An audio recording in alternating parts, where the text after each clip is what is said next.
कर्म हम तो अच्छे कर रहे हैं, अपना देख लीजिएगा आप।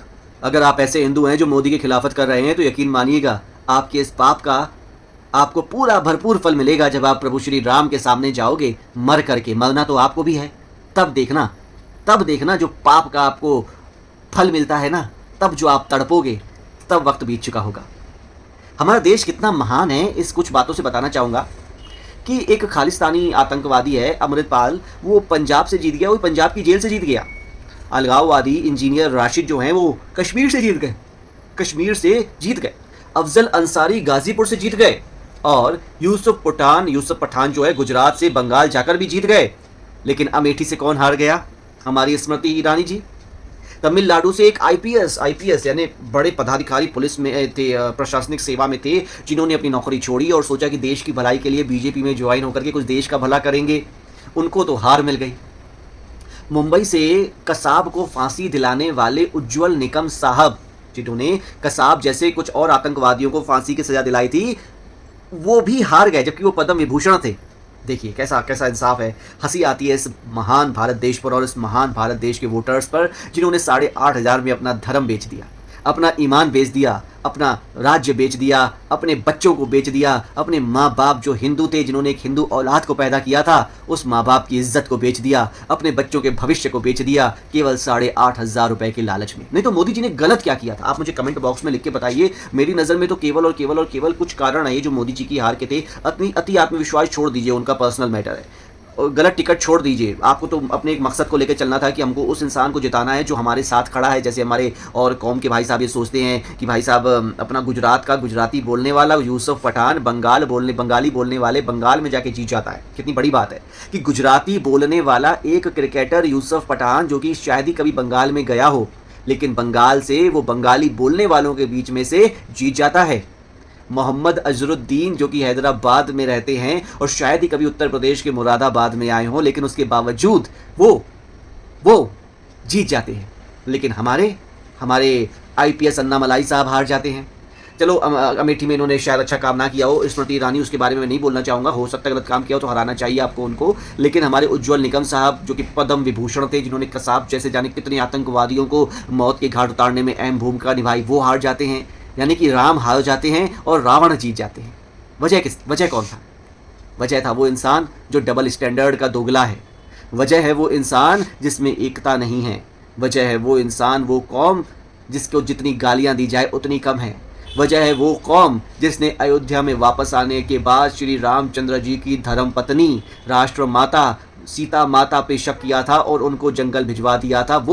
वो लोग दगाबाज, वो लोग धोखेबाज, वो पीठ पे छुरा भोंकने वाले लोग, उनकी वजह से सब कुछ हुआ। जरा सोचिए।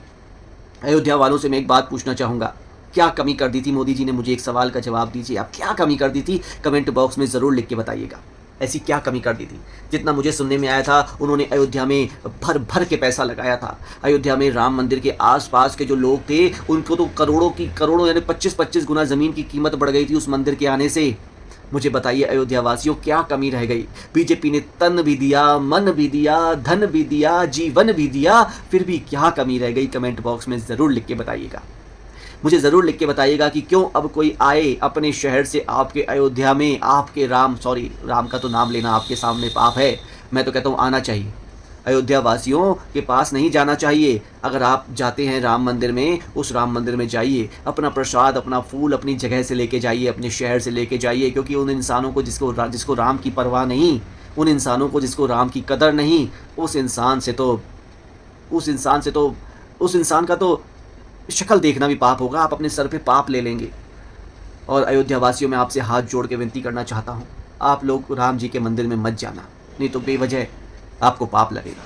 मुझे माफ़ करना अगर कुछ गलत बोल रहा हूँ मैं तो, क्योंकि चोट पहुँची है, लगी है। आज अगर आप देश के गली मोहल्ले में जाके देख लो, हर एक इंसान आपके लिए गलत बोल रहा है। सच बोल रहा हूँ, आप लोगों ने पूरे कौम को बदनाम कर दिया है। आप लोगों ने ऐसे गलत काम किया है कि आपके लिए जितना बुरा बोला जाए उतना कम है। आप लोगों ने साबित कर दिया कि क्यों हमारा देश 1200 सालों तक गुलाम रहा। आप लोगों ने साबित कर दिया कि क्यों हम मुग़लों के गुलाम रहे, क्यों उसके बाद हम अंग्रेज़ों के गुलाम रहे। और क्यों आज भी हम गुलाम हैं। आप लोगों ने ये साबित कर दिया कि हिंदू ना एक कभी हुआ था, ना हुआ है और ना ही कभी हो पाएगा। आप लोगों ने ये साबित कर दिया कि ये वही अयोध्या है जहाँ पर राम जी जब सीता माता को लेके आए थे तो उनके चरित्र पर आप जैसे लोगों ने ही उंगली उठाई थी।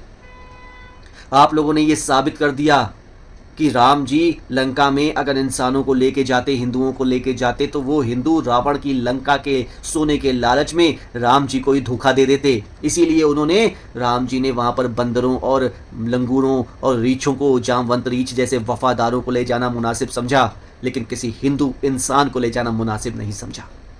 आप लोगों ने ये साबित कर दिया कि मोदी की 10 साल की मेहनत किसी काम की नहीं है। आप लोगों ने ये साबित कर दिया कि एक इंसान जो ईमानदारी से आपके लिए खड़ा रहना चाहता है, आपकी कौम के लिए, आपके देश, आपकी भारत माता, हालांकि उनकी भी है लेकिन उनके लिए वो काम कर रहे हैं, इसलिए मैं बोल रहा हूँ आपके बच्चों के लिए खड़ा रहना चाहता है। जो इंसान आपसे लड़ने आ रहा है, आपको मारने आ रहा है, उस इंसान को बीच में रोक कर वो इंसान उससे लड़ रहा है, हाथापाई कर रहा है, रोक रहा है कि वो आपके रामनवमी के जुलूस पर पत्थर ना बरसाएं।